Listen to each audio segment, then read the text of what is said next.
Hello and welcome to Net That Haul. We're back for Gameweek 23 Matchup show. It's FPL Nima here. I'm joined by my co-hosts at FPLLens and Man on Pod Craig. Good to see you guys. Looking forward to the return of FPL after a very dry January in more ways than one for me. But yeah, I hope you guys are well and looking forward to basically FPL every Saturday deadline going forwards, at least for the foreseeable future again. I'm finally ready. It's the end run. We're here to get the green arrows and win our mini leagues, right? How are you guys feeling? I know you were both on Wildcard.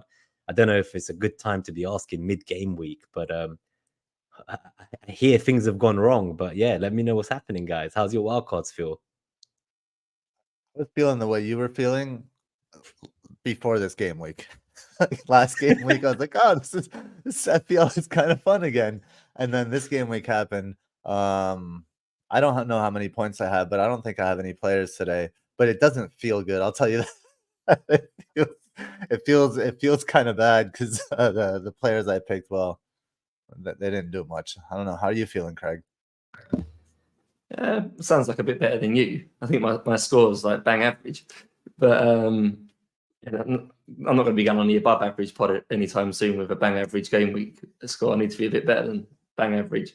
But yeah, it's all right. A couple of people I brought in did quite well. I'm quite grateful for Alex Moreno, who still stuck first sub after letting in 3 goals and scoring an own goal. Don't think I'm going to have to get him off the bench. So small wins. But as Nima just said, right, lots of game weeks close together, lots of fixtures close together. At least my team feels like it's set up for the slightly longer term. So my sort of decisions week to week aren't that big now because I've got the premium players I want. I've got the sort of squad players around that I want. So where everyone's still deliberating about Salah, De Bruyne, all these sorts of things, my team is sort of balanced now moving forward. So should be less stressful for the next couple of weeks at least. Doesn't mean points though, does it? So right into it, because I know we don't want to discuss it later in the show. So before the FPL Philosophy, everyone gets 30 seconds to give their thoughts on Walkergate. And that's all you're going to get. So you're going to have to cut each other off because I don't think it's worth talking about more than that length of time. Because for me, some of the reactions I've seen have been crazy. It's end of the day, it didn't actually have any impact, did it? Because he didn't make an appearance. So no one got an edge regardless of what they did or didn't share. So let's not waste too much time on it. But actually, yeah, that is my 30 seconds thoughts. That was it. I've done it retroactively. Yes, that's how little it should matter to me. That was quick. I'm impressed. You weren't expecting that. I'll start my 30 seconds here at 3 minutes. So my perspective is that this is I kind of agree with you in the sense that this is an absolute like non-issue. Like if you're under the illusion that people don't have privileges, one in FPL or in life, then you're living in a fantasy world. So I just like wake up is what I would say. And then number two, if you don't appreciate it when people use their privilege in that way, then just don't support them and go somewhere else and like stop complaining. Go on, and so I'll say something. So yeah, everyone gets different edges, right? It might be inside information, it might be some form of analysis, some sort of extra data. I don't know. I've got a lot of West Ham supporting friends that tend to find bits and pieces out now and again. I don't share it. No one really cares about West Ham information though most weeks, so it doesn't really impact FPL all that much.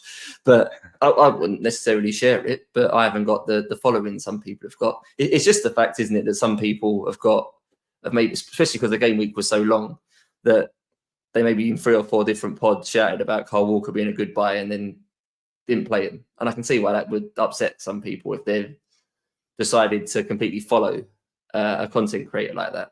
Play your own game, right? You shouldn't be following what content creators are doing. Take on board what they're suggesting, take on board their input, but don't just outright copy them. So kind of serves you right if you got Walker in, if you were copying. Then is your 5-second warning a bit late, but we'll count that as 30 seconds because me and Gabe went less. So I think the ultimate thing I just want to say as my final 30 seconds I didn't take is there was a lot of hate thrown at content creators over that. And I think Ross came out and put something out and I advised looking at what he said and I thought that was spot on. So that's what I would, instead of wasting my time trying to read it out now, you go see what he said. But ultimately it wasn't a group of, elite content managers like a cabal I've heard or clique or cartel of content creators. It's none of that. It's not that deep or that much conspiracy. If anything, although it must be said, But I think it was an analytics mini. I mean, at the end of the it's day, like that's what but it it's was. the analytics people that are it's all these people have connections that other people don't, and that's what people are pissed off about. And fine, that's fair enough. But then don't Yeah, you support can be those pissed off about it. But like go somewhere People else. feel they give pound a month that you bought the soul of that content creator. They have to give you everything, including the name of the firstborn child. So I'm just gonna say, like, here, just to bring it back to our show, to Net That Haul, we did warn, right? You and I did warn that Walker wasn't gonna play 90 minutes every single game this season, and he had so far. So don't be surprised if he gets benched, despite all the content creators saying, "Get Walker, he's the most nailed." So we brought it with it. Well, we didn't have any inside information. That was our thoughts. Yeah, like our opinion. That was us and us questioning the main narrative around Walker, right? Whereas like other shows might not do that, and if they get that information, they're going to use it. But I think we can move. Yeah, we can go to the philosophy for sure. But I think we've done good. 6 minutes in, we go to the philosophy of the Gameweek 23, and then straight into all 10 matchups, captaincy metric, and obviously the Q&A. So keep getting your questions in, guys. We will star them and get to all of them at the end and timestamp it if you can't see the whole show. Thank you all for tuning in live. As always, we'll put your messages up on the screen as we go to catch up with what we've missed, and then we'll kind of respond to some stuff as we go. But yeah, why don't you take us away, Gabe, with Maya Angelou's quote this week? And this one, there are many entendres for like ways to interpret this quote, I think, given the themes of this game week. And it comes from Maya Angelou, and she said, if you can't change it, change the way you think about it. So on one level, obviously, it makes me think of the wild card. I much prefer Craig's perspective than mine, and that's a perspective I can easily just take and say, look, I don't know what the average points are or anything like that, but I know that my team is good, and I trust in my selections. So I changed the way I think about it, because I can't change what happened in my wild card this game week, right? If you sold Alvarez and brought in Holland, you can't change that. So change the way you think about it, and like maybe with a broader lens, like 10 game weeks in, that's a good transfer, and you just missed out on some points in 1/10 of that stretch, right? So it's about like changing your lens, and then also like things that happen like outside of FPL as well, like just changing our perspective to like just allows us to have more of a growth mindset rather than maybe a victim mindset sometimes. Yeah, no, I think that's pretty fair. In the interest of time, I'll ask you, Craig, if you have anything to add to the philosophy. Otherwise, we'll go straight into the matchups, because Walkergate did end up taking longer. No, it's just always a positive in any situation, right? We're both from the UK, Nima. The UK government do quite a good job at spinning every negative into a positive. It can always be spun to a positive, right? That's so true, if things aren't going too well, then look at it as Gabe said. Did you redistribute your money of your wild card? Did you set yourself up for 2 or 3 weeks? Are you better set for the double now than what you were? Variance will always happen week to week, and I've owned Julian Alvarez for about 10 weeks and not really got any points. So the 1 week I sold him, he didn't get none variance. So just think about it like that. Yes, spot on. I think just in terms of then the next matchup, so we'll keep going here. We'll go for the first one, Everton versus Tottenham. For the podcast listeners, it looks very even in Everton's favour, despite their kind of, I think, lack of goals in the last 3 games now. 1.58 NetxG, Spurs 1.45. What do you reckon about this one? And like, is it something that a Richarlison owner or someone who didn't buy him like me, is this a time that I could come in? Or is it too late now? I've missed multiple hauls and I've got to start thinking about the blank. I'll let Craig jump in on this one, because I think you probably know more about the Spurs. I didn't watch the Brentford Spurs game, so you were talking about it before the show. Yeah, I was in the pub, so it was on in the background. I can't say I diligently watched it, but it was on. So that was the game I saw most of yesterday. Maddison ran the game, first start back. I'd probably prefer him now. If you haven't got Richarlison at this point, I think you go to Maddison as your Spurs asset. His minutes are secure for a longer period. Everything still went through him. Tottenham did quite a good job, I thought, at getting quite a lot of bodies forward. The 2 fullbacks obviously joining with the 2 wide forwards, plus the centre forward and Maddison in that sort of floating role. Maybe played a little bit more across the front line, I would say, yesterday, Maddison, where it felt like before he got injured, I felt like he was naturally more in the left half space. it felt like yesterday he was left and right. So I don't know if that's a change to role permanently or just one of those things in a one-off game. But as Tottenham tend to be, they could be hit on the transition a bit yesterday, and Everton have proved before in games that they're capable of hitting teams in transition. So it feels like it's a game with goals in. I don't think Everton will keep up this run of clean sheets. They definitely seem to be on. I think Fulham had an XG of like 1.9 against them or something stupid and couldn't score against them. So I think both teams score in this game. I'd still back Tottenham to score a couple. I wouldn't be against getting Maddison in now if you've got a plan for the blank. I think he's a perfectly good sign-in right now. He'd be my priority from Tottenham.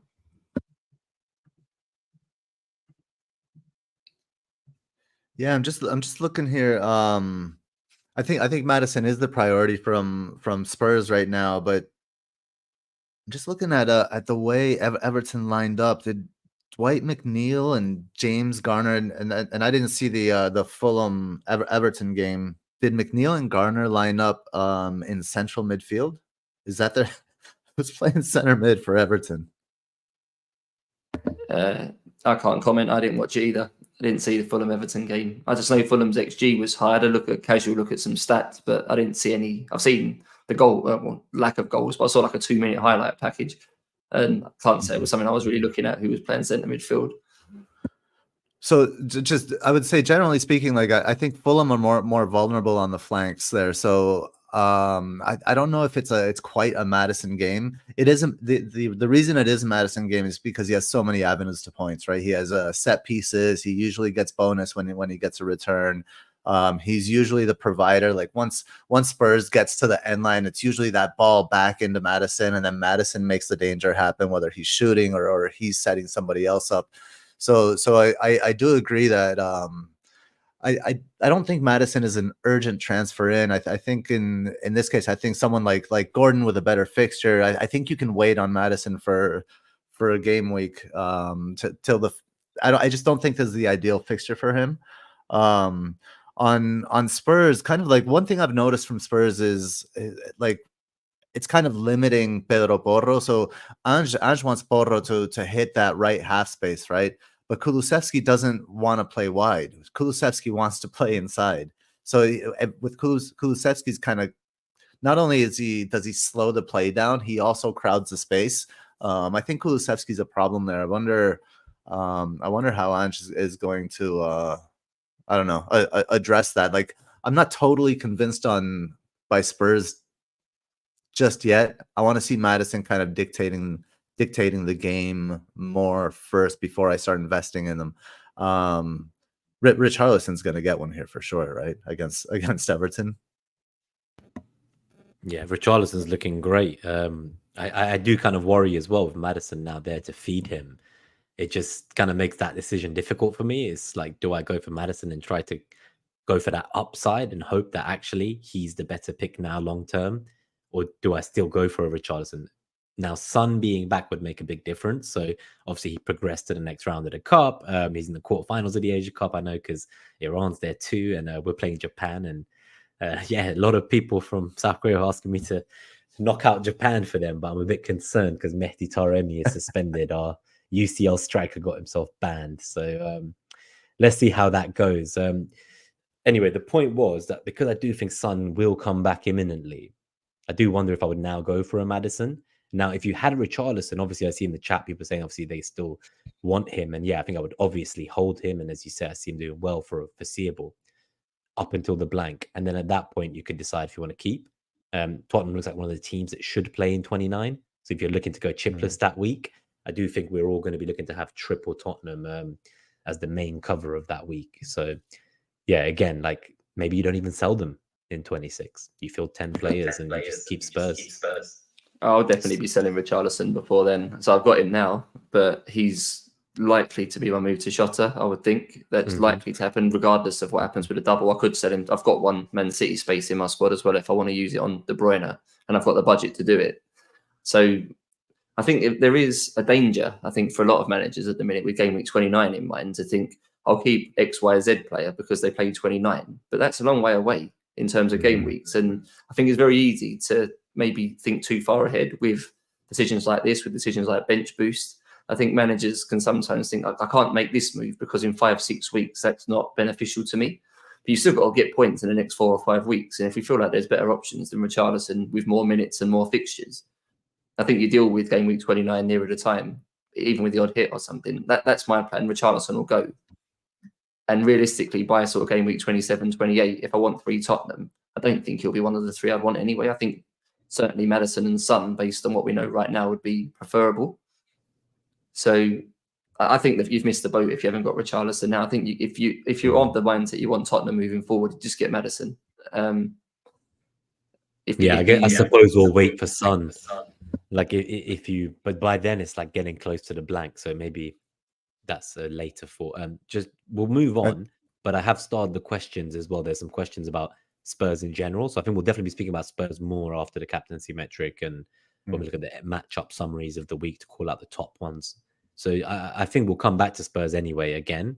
So let's just keep going in the interest of time. So I think this one we've done about 8 minutes. So we'll try to keep each matchup to this kind of length. And then that way we can get to the Q&A sooner and obviously reopen the debate with the live viewers and make it a bit more interactive. So yeah, Brighton versus Crystal Palace. 1.71 NetxG for Brighton, 1.07 for Crystal Palace. My main question is for you, Gabe. I have got major regrets on Pascal Gross, and I know he's a long-term hold. And in every other format, he's great. Like in Sky, he's ticking along. In other fantasy drafts, he's ticking along. But in FPL right now, it hasn't been. With the news that Pedro looks like he's going to probably be injured. That João Pedro might not even make the game this weekend on Saturday. It might come too soon. So that then means Gross will be on penalties at home to Crystal Palace. So part of me is like, even if I want to move him on to like a Jota or a Maddison, as we were saying, maybe that's something I do the following week, because like, why buy Jota against Arsenal this week? Why not play Gross at home with potential penalties if, Pedro's out? So that was my question for you. Do you think I'm being too rash in looking to get rid of Gross soon? Because I did buy him for the long run, or have you seen enough? Because in the last 2 games, I'm not that happy with it as an FPL pick when there's picks like Jota out there, Maddison and Richarlison. Like it doesn't even seem to compare, if I'm perfectly honest with you. 90 minutes by its own doesn't make you an FPL asset. And I feel like I made a major mistake. Yeah, on the Spurs assets, I think I agree with Craig. I think the boat has sailed on Spurs assets until after the blank. And then after the blank, we start loading up and we'll know more. We'll see, Maddison's back to full fitness. And I think he'll be the standout pick. And then it'll be a decision with the other ones. But yeah, holding Gross, I don't know. It's tough for me because from the beginning, I didn't like Gross as an asset because you never know what his role is going to be independently of position. So those are two, like, just they're and you don't know what's going to happen. Like if he plays right back, you don't know if he's going to end up at the 10, and then like it changes within games, let alone like game to game. So Gross is always a tough buy for me. But like you said, you bought Gross for the long run, so you're selling for like when 5, he's 6 low. game weeks, maybe more, maybe 8, 9 game weeks. Yeah.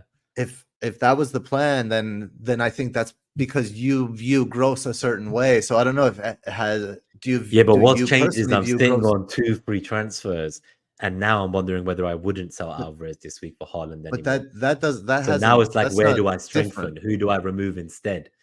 So that's the thing. It's like that's where I need to think about it, and I think maybe defense is somewhere I could look at. So that's something I'm right. No. What I'm saying, like that, Gross, just specifically on Gross, is like you have to ask yourself if your perspective on Gross has changed, and if it hasn't, then you don't sell. Then you definitely don't sell. No, it if has if it had, and then you have to ask yourself, why has it changed? Has it changed because you like other assets, or has it like what have you seen that's different? I guess. Yeah, no, you are right. I think it's just I feel like that team even this weekend is gonna be like 7 changes to the 11 that started. I feel like they're all going to get punished. And that's the reason I picked Gross. So the original reason was just, like I say, availability, like the 90 minutes. And now what's changed is I'm valuing more than just that. I feel like other assets close to 90 minutes are way better upside. I don't know. Gross plays a lot, and you don't know what's going to happen. Maybe without João Pedro there, that 10 or that even the false 9 area opens up, and that's space for Gross to come into. Like you said, he's likely on pens as well. I mean, definitely for me, not a sell this week then. So people who are panicking, if I own Gross, but I'm not saying if I owned Gross, I would sell. That's but that's because I see Gross, and I wouldn't have bought him. So if I had But him, would I you would sell him. before this game week? So do you feel this matchup? Yeah, yeah. Pedro Sell you anytime. still sell I don't want anytime? Gross. Okay. I never So want it's not even Gross. worth having. Exactly. So But you're saying I shouldn't even wait for but this that's guy. me. That's just me. The I would data sell shows probably for Brighton looks Gordon. good Sell though, for right? Gordon if you But don't like have. What Brighton do you looks think, so Craig? good. Yeah, what do you think, Craig? Who do you own in these teams? Who do I own? Just their Stupinan at the moment. I think the problem Brighton have had for the last sort of 4 or 5 game weeks is that they've been forced into playing a different system. They were very left side focused initially and got a lot out of their wide players, but for various reasons, international tournaments and injuries and things, they don't really have enough wide players now. So they've kind of defaulted into more of a, I suppose, what you call like a 4-3-1-2. So Pedro's been up front with Ferguson or Welbeck. Bonanote's played more minutes and been playing more as a, I suppose you call it a number 10. And then you'd have Gilmore and Gross would be in that role behind them in like a right half space sort of role. And I don't think that's helped him because the team is set up differently. And I think he linked very well with the wide players because I think he's got a certain level of football intelligence that he's allowed to basically go and roam and run a game how he wants. So if he feels the need to drop deeper and become more involved in sort of build up, he will do that. If he feels like more bodies are needed in the attacking area of the pitch, he'll roam into that space. He'll drift wide, he'll drift central. And I think he's given that freedom because I guess his football intelligence is beyond quite a lot of other footballers. But at the moment, because the system's maybe a bit more rigid, because out wide at least, he doesn't feel like they've got the same level of capability, that he's maybe not quite got the same freedom. I still like him. He's on pens. You know you're going to get a lot of minutes, and in theory, Brighton should score goals. I'd much prefer him when the system changes again. I'm with Gabe that if you haven't got Gordon right now, I probably would make that move this week. I think Gordon for the next handful of games is better for a similar price. But I don't see no reason why he couldn't get points in this game. I don't know if Crystal Palace will be good enough on transition to hurt Brighton, maybe the same way Luton did.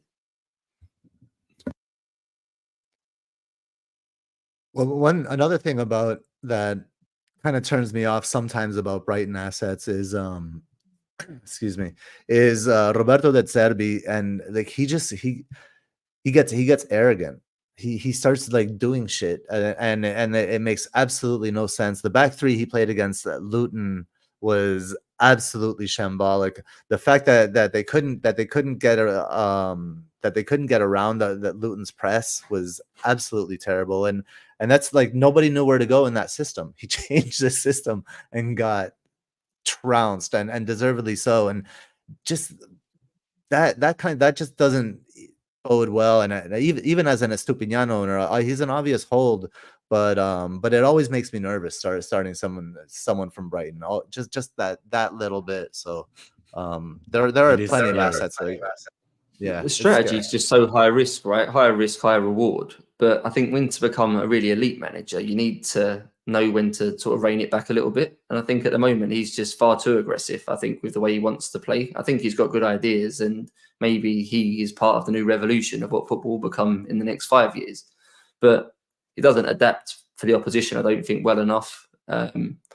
Say that they're always liable to be hit on the break. I think in transition, if you can pinch the ball off the holding midfielder in this one-touch sort of passing patterns that they do, the defence can be sort of targeted. So until he shows a little bit of adaptation and maybe taking defence a little bit more seriously, I always think you've got a chance against them, which is probably the problem with a Superman, right? You can never really predict a clean sheet, can you? And how many attacking returns is he seriously going to get over a season to justify no clean sheets? Well, yeah, I think the problem was that nobody knew how to beat that press. So Luton took away the 6, right, and then they kept winning the ball in there, but you drop the ball back to the outside back, which is actually the center back that has moved out there, because if you're playing possession ball, you have the center back playing outside the box there, and then that center back lumps it into the corner to the wing back. And they weren't doing that at all because they're playing a system that nobody's familiar with. So when they get challenged a little bit, they don't know what to do because everything's brand new. Like, that's fine. He is maybe the new revolution, the new wave, but do what you do. Like, learn to adapt to the opposition by doing things other than changing to a back three, which is absolutely insane. I don't know. Just some uncertainty around Brighton. Yeah, no, I think it's good to hear the tactical implications of the Zerbi and the way he's chopping and changing. But I am excited for the return of Mitoma, and obviously they've had a lot of injuries with March out, and there's been a lot of problems. But they are an exciting team, as you say. But with that, you also get a lot of You're already predicting risk. Iran to win, huh? No, what against Japan? I don't know. I'm hoping we knock out Japan so Tomiyasu can come back to Arsenal selfishly, but it hurts me as having spent 6 months of my life in Japan going to high school there. I feel like I'm betraying the people that let me into their home. So divided it's a difficult one. allegiances there for you, Nima. Yeah, Very difficult for me. But we put all the messages up so far on the screen. I've got the ones that we're going to ask at the end ready as well. So we'll just keep going. We will talk more about these guys. I will also admit as we move on that I own Lamptey as well. And it has crossed my mind starting Lamptey and Estupinian this week at home against Palace instead of Gabriel against Liverpool. But I keep telling myself that's wild because Estupinian's enough. I don't need to be playing Lamptey as well. But yeah, that was just a bit of a comment there. Burnley versus Fulham. I've seen some people buying Fulham players. I think they don't blank in 29. I think it was Andy Martin, in fact. He bought Willian as part of his double move. So yeah, 1.81 for Burnley NetxG and 1.13 for Fulham. It's a pretty good game to be buying into. I wouldn't mind it, but yeah. And any thoughts on? Is it as clear cut as it seems? I feel like Fulham are pretty decent, and I'm not sure Burnley would be winning like 2-1 as the data kind of suggests. I mean, Fulham struggle away. You're not buying anybody from from this fixture. Yeah, not this week at least. He bought them last week, to be fair. But yeah, if anything, you sell. They can be on the bench, right? It's like it's instead of like a 4.5 million forward, basically. Like it's cheap. Sorry, I think it was Raul Jimenez. I mean, even not William. I think the two teams have changed a little bit. I think Burnley tried to keep the ball at the start of the season, wasn't working. They seem to have changed to the point now where they're not so focused on possession and passing around the back. And in Fulham, particularly since Kearney's come back, I think have gone the other way and are now starting to sort of dominate the game a bit more with the ball. So I think Fulham will kind of dictate this game and run the game from at least from a possession perspective. But I'm not even sure Jimenez is available for this. Did he possibly get injured the weekend in the last game? I think I have to double check that one. But if he's not available, then this may actually be quite low scoring. It might be 1-0 to someone this game. I wouldn't want to call which team wins it. As Gabe said, I've got no interest in any players from these teams. I couldn't wait to get Charlie Taylor out of my squad. One of the reasons I wanted to wildcard just to get him out of it. So Elron asks any idea when Chazzy T is back. But yeah, and Colm as a Fulham fan is adding Fulham never win at Turf Moor, so it's not looking great. But maybe a 0-0 or a 1-0 either way is more relatable than the 2-1 we're seeing here, both teams to score. Yeah, in terms of assets, I have Charlie Taylor, and yeah, I'm not sure if he's back yet. I'll have a little look in the background while we keep going. He's not back yet. No. And there are other. I mean, you're not going to start him likely if he is back. Like, are you going to start Charlie Taylor over Gabriel? I don't think so. No, I wouldn't do it. Just to point out, I think in the last half an hour, Broya is going on loan to Fulham. You may have missed that news. So I don't know if he comes transfer deadline day today as well. But I'd heard that he wasn't because they wanted 5 million loan fee. So have they changed? Yeah, it's gone through. According to Fabrizio Romano, it's just gone through half an hour ago. 4 million loan fee. 4 million. Okay. So Broya is going to Fulham. Could be an interesting asset in the second half of the season. He might do well there. Mm-hmm. That could be a nice punt. As is Nkunku as well. Now that Broya is out the way, so yeah, it'll be interesting to keep an eye on a lot of new assets emerging. We'll keep going though, because there isn't much beyond Charlie Taylor here to discuss, and maybe a rogue differential signing. So Newcastle versus Luton feels a lot more exciting, especially after how Luton did so well in their last game against Brighton. So 1.99 NetxG for Newcastle, just 1.19 for Luton away. It does seem to be that this is a great run of fixtures for Newcastle. And I think a lot of people will avoid them, planning for the double and the blank. And they won't really think about just the points on the table now, as you were saying at the start, Craig, where we can get blindsided planning for like Gameweek 29 or beyond. And there's like 8-9 weeks worth of points to get. So is anyone here looking to buy Newcastle players? Like, is something like a Porro or a Gabriel to a Trippier a worthwhile for? or is that totally out of the thinking? I know you guys wildcarded last week, so I guess my thing is, did you have any Newcastle players apart from Gordon I'm tripled up already on the wildcard? Okay, what about you, on Craig? the wild card. I've got none.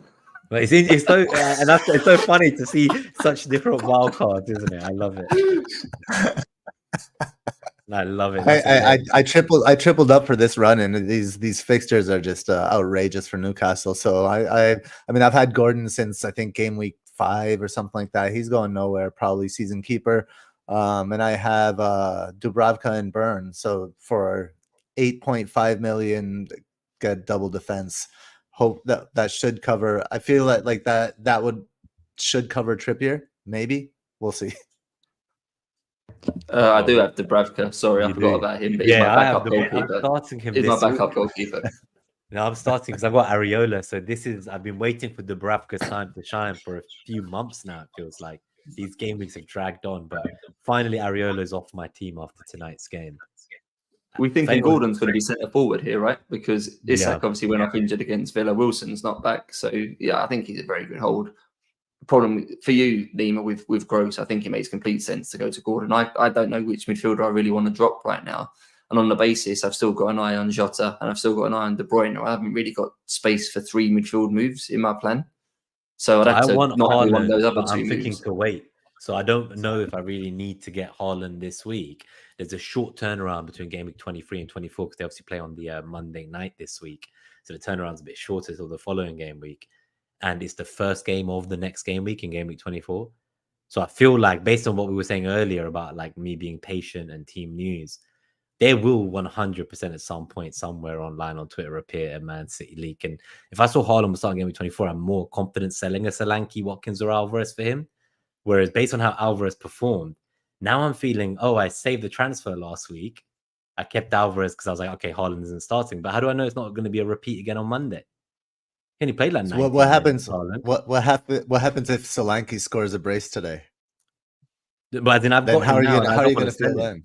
Yeah, no, but then I've got Solanke now. But I'm saying for next game, for game week 23, he's at home to Forest, which we'll get to, and Watkins has Sheffield United away, right? And Alvarez himself looks like he's going to start. So again, I don't want to get Haaland. So suddenly then I'm looking at Gross, and I'm like, you're the weak bloody link. I'm like, I don't want to get Haaland yet, and I've got 2 transfers. So now who do I chop? So now there's people on the chopping blocks. Because my actual Haaland move isn't, but that's why I'm wondering. Newcastle's really interesting to me because I could go here. I could take a punt here. I could get a Trippier in defense. I could get a Gordon. I could sell Lamptey, keep a Stupinian. I could sell Gross. There's lots of moves, and then get Haaland the following week when there's going to be likely to. So you don't have Gordon. No, I don't. I only have Dubravka. I mean, Luton, Forest, Bournemouth, then Arsenal, then Wolves, Chelsea, Palace, West Ham, Everton, Fulham. It looks good, right? Through April, like it's good through April, and he's what 6.1 million. I'm just having a look. Yeah, no, it's pretty good. Yeah. Who's on penalties before we go to the next matchup, though? Any thoughts on that? So a lot of people have been saying it's Bruno Guimaraes on previous kind of threads on Newcastle forums when it's been asked before. Others are saying Gordon. I'm saying Fabian Schär. I'm just throwing him. It could be any one of those. It could, or it could be Trippier as well, right? I don't think anybody knows. I think for me, quickly on Newcastle is that they're sort of my plan B to Liverpool. So I didn't have any Liverpool in my wildcard draft either because obviously we didn't have information a double was confirmed, and we still don't have information a double was confirmed. And the question I asked myself is, how many Liverpool would I really want, bearing in mind they blank? If the double doesn't go in, do I still want Jota? Do I still want Trent? People like that. I'm undecided. So Newcastle have got an alternative to all of the Liverpool players. So Trippier comes in instead of Trent. Gordon comes in instead of Jota. Yeah. So I don't know if when we get a sort of a final deadline day for that Liverpool double. I know sounds like tomorrow. It sounds like if it's not tomorrow, it's already under 3 weeks till the date it would move to. It would move to Wednesday, the 21st of Feb, most likely as part of the double. So here we are on the 1st of Feb. We're running out of time. We kind of need to be announced tomorrow. Yeah. So if that's not going to drop in, I've then got a decision. What would I rather have for this run? It's like, do you want Jota with one less fixture or Gordon with one extra fixture? Yeah. Probably a good question for Gabe. Who would you rather have for the next batch of games, Jota or Gordon? I know he likes both of them, so I'll put him on the spot to say if you had to pick one right now, which one would you go for? But that's the decision I'm going to be having like very soon. And this is with or without the double? This is without the double. Without the double, who would I want for the next three? So if the news didn't drop and Gordon. we get to Saturday 11 a.m. and you're trying to make your decision, Yeah, Gordon. Yeah, that's Or, what I'm I thinking. mean, but if the double I drop, really want to like obviously, split. that would change it. I really want to ride the fence and say, look, get Gordon for this game week, then sell him for Jota against Burnley. And so I don't have enough free That's transfer a to bring luxury that. with blanks coming up. No, that's not a realistic response. So just No, that's And definitely not. Trippier is the same, right, versus the Liverpool defenders. If we could commit now to no Trent or Robertson for this run, because really, if they don't have the double, I don't think you need them. So I sold Trent instead of Salah, and now I still have Salah, and I'm just waiting because, like, I never wanted anything or expected anything of him before game week 24 home to Burnley, and even if he's not back for that, I can then reassess. If it looks like he's gonna, if there is a double and it looks like he's gonna miss one of the two games, I can just kind of avoid at that point. But at least by then I'll know which player to buy. So one of the reasons I didn't move Salah on is I wasn't sure about KDB, I wasn't sure about Jota, Richarlison, like we said. There's lots of other options, Gordon, Madison. So part of me is like, until I actually know who I want to get, I also don't want to make that transfer. And now I'm like, damn, why did I roll last week? I'm like, I want to roll again and have two next week. So now I'm in that point where I'm just like, I just want to do one small move to strengthen, I reckon. Nothing too crazy. And still, I feel like there's a lot of information missing. And pre-game week 24, at least we know the outcome of the Chelsea Villa FA Cup replay. So that's the main thing. We won't know that before the game week 23 deadline. And that kind of puts me off even doing Gross to Gordon this week, because I'm just like, well, just ride out one more week, right? But then it's like, who do I even use my transfer on? Because the one thing go ahead. I was just going to give a tactical thought on Newcastle after the Villa game. I can drop it in now. So there was I felt like a difference. I mentioned to Gabe privately that I thought that they pressed a bit differently in this game against Villa, where obviously just sort of everyone just charges around like headless chickens, mainly for Newcastle most of the time, and their sprint stats must be like through the roof. There are obviously a few players short at the moment where they were against Villa, no Joe Linton, no Almiron, who are quite essential to that. So they pressed more man for man. The fullbacks played a lot higher and pressed a lot higher. Back four normally stays fairly rigid, and it's the players in front of that do the sort of the legwork. But there was an adaptation. So I think the central midfielders maybe could stay in position a little bit more, maybe not do so many sprints. Maybe this is just a knock-on effect that the fact the squad's so depleted by injury, and maybe it's just the role that's being asked of all the players within this squad is too taxing, and therefore they're getting injured too much, especially with the fixture load that Newcastle have had. So something to monitor moving forward, whether this was something as a one-off for the Villa game or whether it's going to be something a bit different moving forward into the upcoming game weeks. But Eddie Howe, I think, has shown an ability to adapt. So maybe this is sort of a next phase of what we can expect from Newcastle. Maybe fullbacks pressing slightly higher and doing a bit more work rather than all the midfielders. I think the way this one sets up from that tactical perspective there, Craig. In this one, like Luton probably won't have the ball very much, so there won't be a lot of pressing. And when Newcastle press, they know that Luton will probably send the ball long. So what that back four probably will be rigid, just kind of waiting for that long ball, and the press will be not as intense, knowing that that Luton will get rid of it quite early.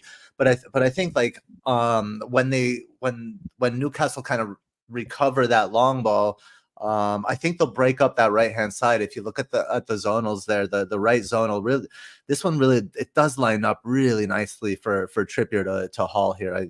I think so.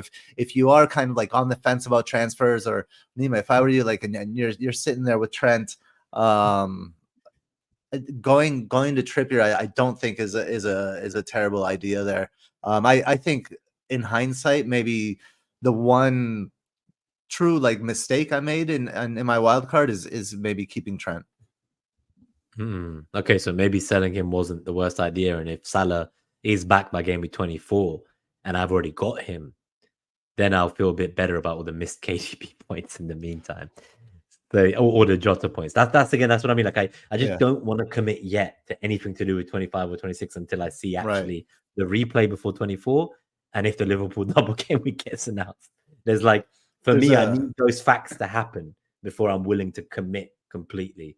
And it's a difficult For one, sure. but I feel like you guys are in a There's a position good of point strength. by Joe, by Blue Daniel Joe. He says if when Barnes does come back, then that changes things. Well, they need a center forward back as well, but having Barnes there on the left hand side means Anthony Gordon can go to the right, and Barnes can press and Anthony Gordon can press. So then I think their pressing game will.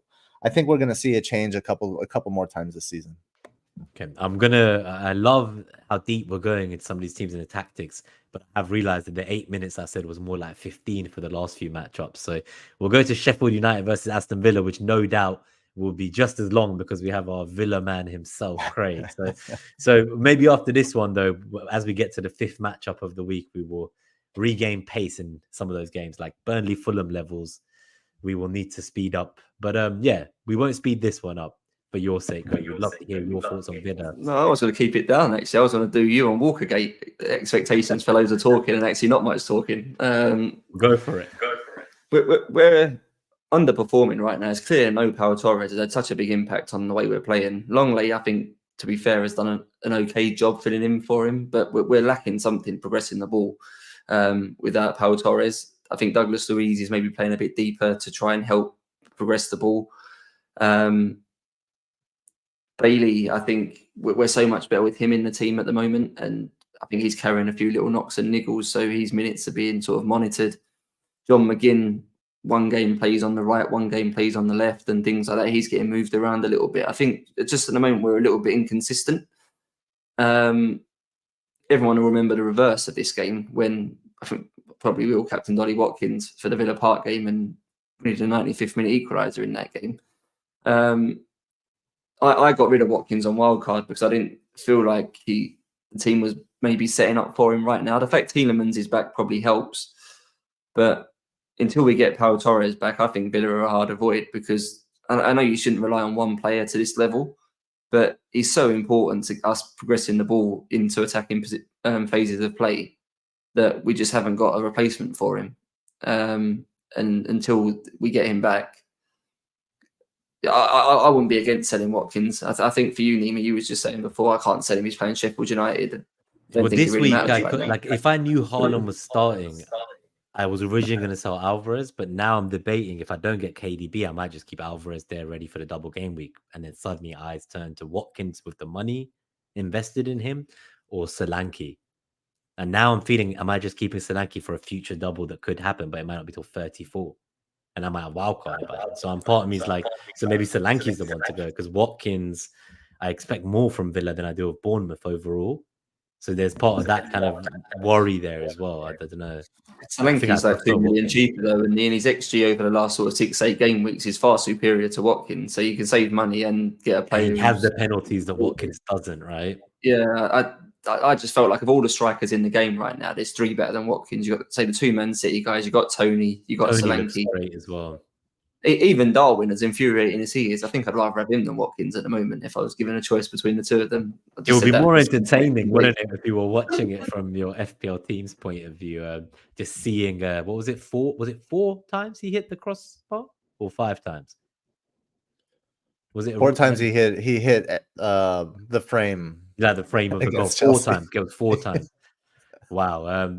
Yeah, that's crazy. You know, Mbuemo, I saw a stat. I can't remember who put it on the timeline, but I think the season where we used to call him Woodworkio, as Chris always says, FPL Mariner, he only hit the frame of the goal 7 times that season. So, like 4 times in one game. Wow, that is that is. I think he has crazy. 13 this season. So he almost has double that in half the season. It is pretty crazy. But yeah, no, let's in terms of the other assets. So in this game, have you guys, obviously from just a Sheffield United point of view, with Barrett and Diaz getting another return again, since his debut and signing, he's looking pretty good for them. They're at home against Villa. Are you worried about that, Craig? Like, do you feel that he could be the one that unlocks you away from home, or are you going to bounce back? I wouldn't put any faith in us keeping a clean sheet. I'm not saying we won't, but at the moment, I feel like we're not as bad as Brighton in that sense. But I'm never confident at the moment we're going to keep a clean sheet. So he could easily score against us from a moment. So this is the thing. I've got Alex Moreno. and I kept him on my wild card for this game, thinking, as you mentioned, I think earlier, Neiman, he didn't want to play Gabriel particularly this week, and I'm in the same. Like if I can position. play someone else, why not? Yeah. So I kept Moreno as my sort of fourth defender on my wild card just to bring him in for this game to play him with Porro and Estupinan this week. But I don't know how I feel about Moreno for this now, especially after the chat we just had about Trippier. Maybe that move is still worthwhile this week. I've got the money to do it. That position, Moreno was meant to move. I improve. So I bench Gabriel, sell one of my fodder like Taylor or Lamptey, and get Haaland the week after. So again, like I've rolled, you know what I mean? Instead of doing Gross out, or I can't commit on which midfielder I want. So it just feels early to sell Gross. Or I might be selling Salah by the time 24 comes around if he still looks too far away. So it's like I don't want to make that commitment to sell Gross if I can sell Salah money and do huge changes in my team. So I think I need to wait and see. Ultimately, it comes down to whether Moreno is meant to go next week, really, for Trent or Robertson. If I don't feel like I need Trent or Robertson now, do I just keep Moreno until sort of 26, 27 and then move him to whatever defender suits my purpose for game week 29 or something around that point and just hold Moreno for a few weeks? Or do I chase the upside now maybe and go to Trippier? And if I have to keep Trippier for longer, then so be it. He's not the worst player to have for sort of 7-8 game weeks, is he, that can do things? So yeah, I think the standout pick in this game is Moreno. I think Alex Moreno with that left zonal creativity, with the 3.9 kind of standing out there. The potential for a clean sheet, I wouldn't say likelihood, especially not away, but definitely potential for a clean sheet against Sheffield United. I mean, also, like, how are you guys going to deal with Brereton Diaz? You're probably you're going to play Konza at right back, like, or who's going to play right back for you guys?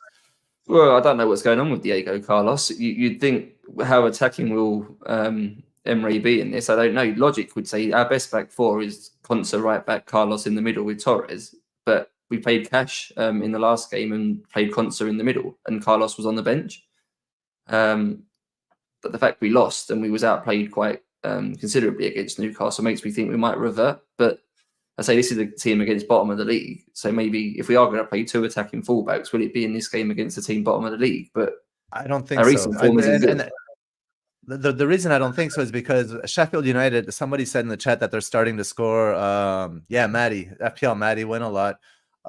He said they're starting to score goals now. And the way Sheffield United are doing it is they're doing it with like wide creative players, Brereton Diaz on the left and James McAtee on the right. So I don't think that Emery is gonna play like two attacking fullbacks. You know, he'll play Alex Moreno on that left hand side, and I think he will attack from the left hand side. But I think the right should be Konza, and that will make things more difficult for Brereton Diaz. So in this one, I would actually prefer, like, I think if Sheffield United are going to score, it's going to come from something from McAtee. Nice. We will keep going as well. We've done good progress. This one was closer to 8 minutes, actually. So we'll talk more about Villa, I'm sure, in the Q&A. There's a lot of questions here I've starred for later, and we will come back to them. But yeah, so Bournemouth versus Nottingham Forest. I think we're halfway into the game week. So is this the promising game? It appears 1.93 NetxG for Bournemouth, 1.28 for Forest. Obviously, I saw Awanoye was back, came on at half time against Arsenal, and instantly back in the action as well, in the thick of it. He's quite an impressive player, actually. When I saw him, he's a tough guy to kind of get a hold of if you're a defender, right? What he was genuinely like, Saliba just jumped and got like basically shouldered out of the way. It was like such light work. But so yeah, so he's pretty fun. Do we think that this is going to be as one-sided as it appears? And by the way, Turner, just to add on that, because he's obviously the goalkeeper in the NetxG metric, and sounds like Forest have today on deadline day gone in and got another like third goalkeeper or fourth goalkeeper to replace Turner. Got replaced by Ramsdale at Arsenal. They brought in Vlachodimos from Benfica to replace him. He just keeps re-winning his spot. This guy is on next levels. Like they're buying a goalkeeper now in January. He's probably going to lose his spot, get it back. Damn, man, I love me some Matt Turner. This guy, he wins it back every time. Shout out to him. But yeah, I'll let you carry on about the matchup. I think it's an awkward one to call, because I think it's a matter of perception with Nottingham Forest. I think, particularly from the Arsenal game, were Forest bad in terms of ball retention and trying to keep the ball and play forwards, or were Arsenal just so good with their defensive shape and their pressing and their man-for-man marking, that they just basically suffocated Forest and didn't allow them to play out from the back. And I'm more of the second argument there. I think under obviously previous manager, they were a bit defensive, didn't want the ball. I still think it's true to a point under Nuno, but I think there is a bit more willing now to try and play football. It's just to say against Arsenal, they weren't really allowed to. I don't think Bournemouth will do quite the same sort of job on them that Arsenal did in terms of pressing and winning the ball back. But yeah, I think just on that note, I will say a lot of people said they just camped their box, a lot of pundits and stuff, but others would argue that actually they were going to try and build out from the back, but they just got pinned into their own box. And obviously they got much better in the second half and the game opened up a bit more for both teams. But in the first half, I thought Arsenal looked not great. Like we weren't going to break through. We did much better in the second half. But in the first half, I think I saw some crazy number. I think they had like something like 8 final third passes into the final third or touches, and we had like 270. And it was like, I'd never seen like such disparity in like final third passes into the final third from 2 teams in a half of football. I've just never seen like 280 more passes. So it was crazy, but I just never felt like anything was going to come of it. And the second half, I think we got better. They also did a bit more, but yeah, they definitely improved. But their manager would say, look, we did great at, stopping Arsenal, and these 2 mistakes we made, or these literal milliseconds we lost concentration when actually they were so good at concentrating for most of the game. Those 2 moments, they instantly got punished. So you could argue they tried to execute a game plan and it almost worked, bar some mistakes. But one exciting thing I will say, and I'll say it for when we get to Arsenal, is that was the first time I think I've seen Saka like sprint in weeks, like in a Prem game. So that was nice to see as well. And it's exciting to see how it goes. 3 returns and 3 for him if you include the assist that didn't get given wrongfully. So 3 and 3, very happy with him. No blanks in the foreseeable future. 2 and 3. 2 and what? No. He got an assist on the Premier League data. FPL wise, yeah, it's not the FPL app, but that's fine. In real life, it's an assist. I'm not talking about the points in FPL. I'm saying like, he's in form, right? 3 returns and 3 Prem games. That's how the narrative's spun. If one boast changes it. No, a return refers to FPL. I'm talking about goal contributions. I should say goal contribution, not returns. 3 goal. We're going back to Game's philosophy, I think. Here, interpret it how you want, right? Or exactly. I've interpreted it. It's like Solly Marchgate last year. I feel like when these things happen, it's crazy how the narrative changes to like with Saka each week. It's if he doesn't return, it's like he's a sell, and if he returns, it's like he's a keep. And every week, that's just that it literally swings. It's him and Watkins are both like that. They're both owned by such a large number that every week is a debate of, do I cut them for what the price I'm paying? It's a lot. They're both so expensive when you see other assets returning similar or better with cheaper cost. So it is it's quite interesting, like whether you make those kind of moves instead. But yeah, just back to Bournemouth specifically, and before we move on. So Solanke, at home to Forest, I don't think I could sell him unless I had definitive info that Haaland was starting. And how are you going to know that on Saturday for a Monday game? He's a possible captain here, I think. I know we ain't got to that part of the pod yet, but Solanke, I'd love to see where he is going to be this week. But I think he could be. If he does well tonight, then I think it will be a bit more sort of, there might be a bit of a stronger view towards doing it. We haven't seen him in Gameweek 22 yet, right? So people haven't had a chance yet to. Yeah, and it's down to how you view Forest. If you think Forest are bad, then he's a viable captain, I think. I think they look very good, but I don't know if they'll be trying to employ the same system they did against Arsenal against Bournemouth. So I do feel against Bournemouth they will actually maybe try to attack a bit more. So, and they will be able to as well because Bournemouth won't be able to stop them. Nuno won't defend. Nuno won't defend. This is a great game for Solanke, and it's interesting. Forest. So we highlighted Saka this past game week and against Forest, right? Because of that the weakness on the left hand side, but Forest left hand side, which is obviously Arsenal's right. But in this one, it's switched. So when Forest are away, they actually concede more from their right instead of their left, and I don't really know why that is. So given kind of that uncertainty amongst the wingers, at least, like my sense is Tavernier could also get something, but I think from creativity from either flanks that the target will be Solanke, and he should definitely get something at home. Maybe he's a captaincy option. Yeah, I'd love to see where he's in the table later. Let's keep going.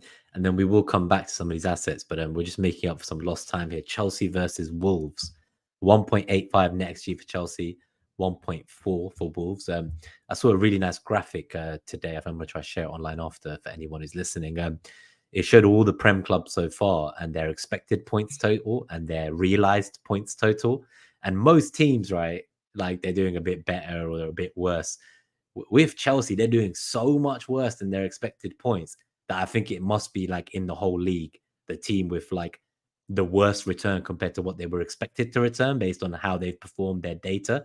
So the reason I bring that up is when I see the 1.85 NetxG home to Wolves, you would think on paper there's really like, okay, this is going to be Chelsea's game, but I'm not convinced. Like, I did not see a fight really against Liverpool. I know there was 2 questionable moments. They probably should have had penalties. Seemed a bit unfair, those rash challenges. But either way, I just don't think that they looked that convincing. So I actually, despite the data, I think Wolves can nick something here. And I think Chelsea is struggling to get the points this season. I'm not sure Poch will last the whole season, to be completely honest with you. But yeah, let me know if you disagree, if you think Poch is going to turn it around, I guess. I think Chelsea are a bit of a mess tactically. To be honest, I thought that was bad, and I've seen quite extensive highlights of the Liverpool game, and I thought centrally they're just so open. The gaps between the players are too big, so Caicedo particularly gets a bit isolated on the ball and off the ball. So I think there's a clear wave of space right down the middle of the pitch that you can utilise against Chelsea. I think Wolves have shown numerous games this year tactically they're very good, and they can do a job on a team. And I think Gary O'Neill kind of knows what he's doing in that sense. So I fully expect Wolves to overload Chelsea centrally here and probably take advantage of the space in behind Enzo, who I think is the one who's mainly playing too high. Whether they're good enough going forward to score goals, they weren't great yesterday, were they, Chelsea, defensively? So I'm with you, Neem. If you said to me now what's the likely result of this game, I think Wolves might probably win this 2-1 or something. I could see it happening. Not confident enough to start bringing Wolves players into my team yet. I think there will be a week coming up where Cunha is an option up front or Neto is an option out wide. Obviously, Wang will be back at some point fairly soon and he'll be an option again. But definitely Chelsea outside of Palmer are a massive hard avoid for me. I've got no intention of going anywhere near any Chelsea players based on the way they keep setting up in games and not really learning from errors that they're making in certain games and then make again in the one after. So tactically, I think they're probably one of the worst teams in the league right now. So maybe that's one way to look at it. Either they've been unfortunate on their expected returns, or they've just not executed properly, and the data's a bit flattering for them in terms of like actually what they bring together as a team.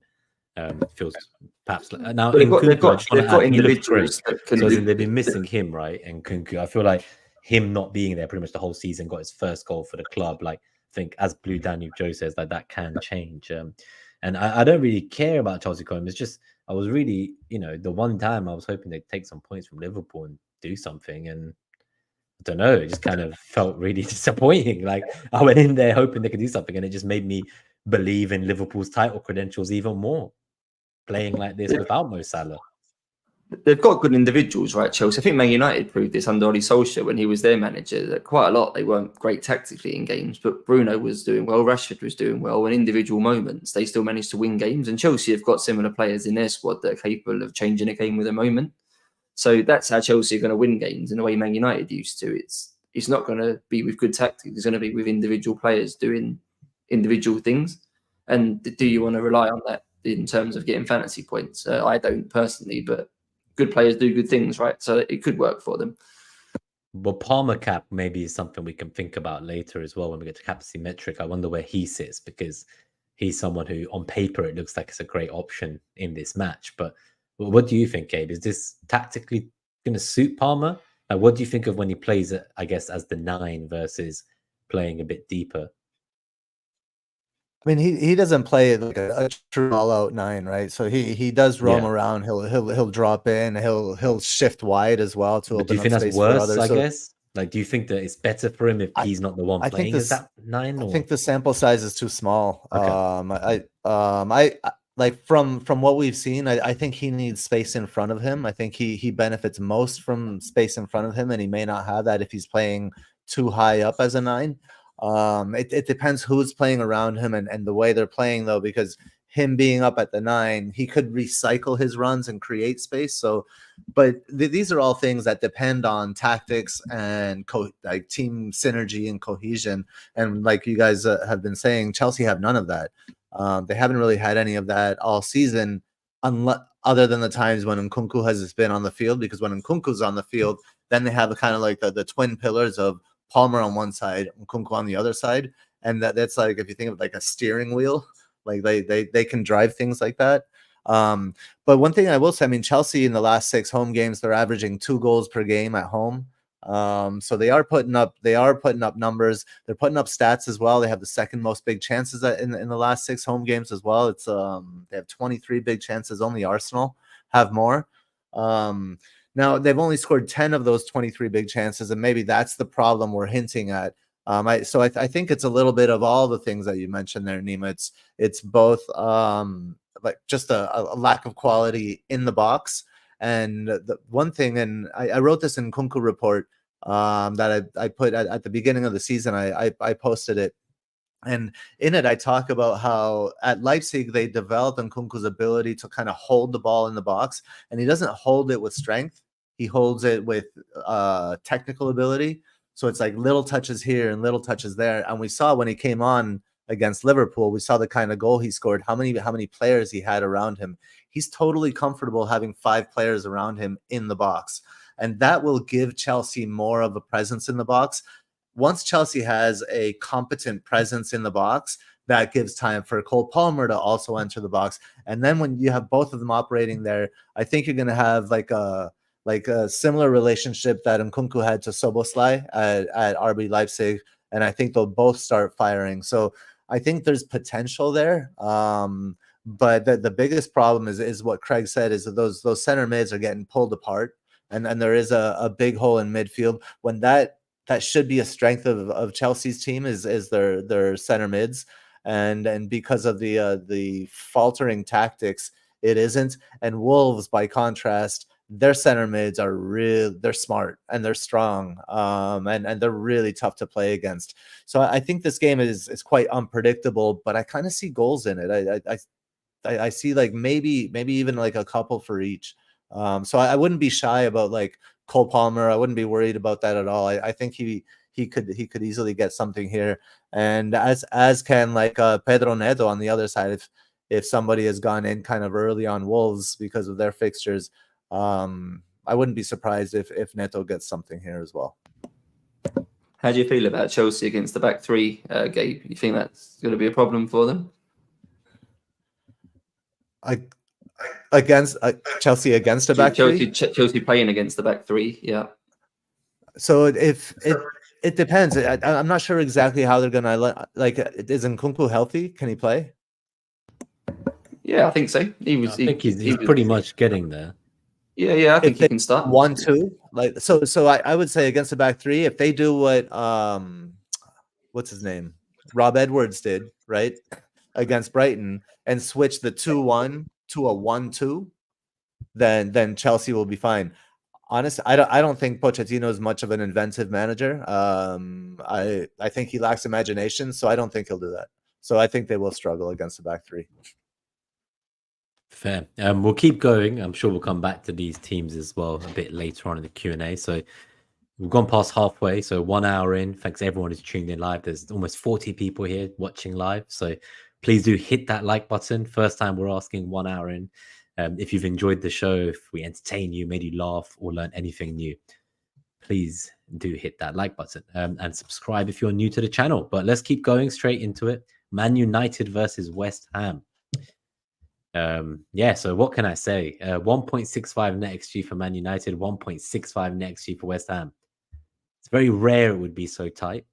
The only kind of major call out is the left zonal for Man United is 5.3, which looking like it might actually be one of the best zonals of the entire game week in the matchups in all 10 games. But we'll see when we have the summary slide up.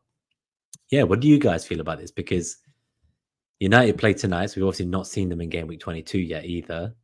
And I'm not really sure what I expect from them. But one thing I have realized is they have scored a lot less goals than I have thought. I think only 2 teams have scored less goals than them in the entire Premier League. I just couldn't fathom that when I finally when I saw that fact or that data, like it was just, how is this possible? Like all the relegation teams are here competing goal wise. But yeah, do you think it's going to turn around for them? You would hope so. I'm seeing good stuff happening. I saw Ineos was speaking to Manchester Council about the development of Old Trafford. So, you know, these are things you want to be hearing as a United fan. You want to feel like things are going to change. But how long can Ten Hag like survive the way he is right now? That's my real thought. Well, they can't get rid of him now, can they? Who are they going to replace him with at this time? Exactly. They might Yes. have made their bed now, right, till the end of the season, and they deal with it at the end of the season. Really, I think Man United will get better. I think Luke Shaw being back is maybe an underestimated big win for Manchester United. He's so pivotal to the way they play, and Lisandro Martinez to a lesser extent, but I think he's still helpful as well. So I think Man United will be good enough to win this. West Ham will see tonight as well. The lineups have just come out, by the way, for tonight, and Calvin Phillips is playing. So it'll be interesting now. West Ham play tonight with Phillips and Alvarez playing as the sort of two holders. So we'll get an insight into that tonight and how that transitions into this game against Man United. But I was aware kind of this zonal matchup when I picked my wild card, hence why I put Garnacho in it, because I felt like he would maybe play left in this game. And again, a bit like we've said about wanting defenders to play into the people like Gabriel, I also knew kind of a midfielder I'd want to play in this game might be one of my sort of fringe midfielders. So Garnacho was in my wild card purely to play in this game. So let's hope it comes true. I think that Ben Johnson's playing right back tonight, but I think Soufal was possibly banned. He might be back for this one. But yeah, I think it's a good game to own Garnacho and play Garnacho, I think.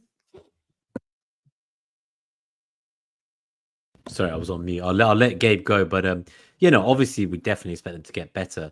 But yeah, they were the other team with Chelsea that had kind of the expected points were much worse than the actual points. So you would think that they will start to turn it around. But yeah, what are your thoughts in general in terms of Onana as well? Obviously, he went to AFCON, came back, didn't actually end up really missing anything. So it's we'll see in the lineups, but yeah, like he just managed to kind of get his way. He didn't take that risk. The understanding was Bayinda, the backup goalkeeper, looks quite good, and I suppose he was aware of not wanting to risk losing a spot, and seems like he was successful in that. I mean, maybe the three worst teams in open play are Manchester United, West Ham, and Chelsea. This is like last match on match of the day for me. So I say like avoid this match at all costs. If you're playing Garnacho, you have to have a better option, or you are more positive on Garnacho than I am. I don't know who's going to play on that left hand side. The reason that left hand zonal is so high is because West Ham away, they have conceded the most chances by far from their right. They've conceded about more than 6 chances per game from the right hand side. So that lights up, but who's going to be there, and what are they going to do if it's Rashford there?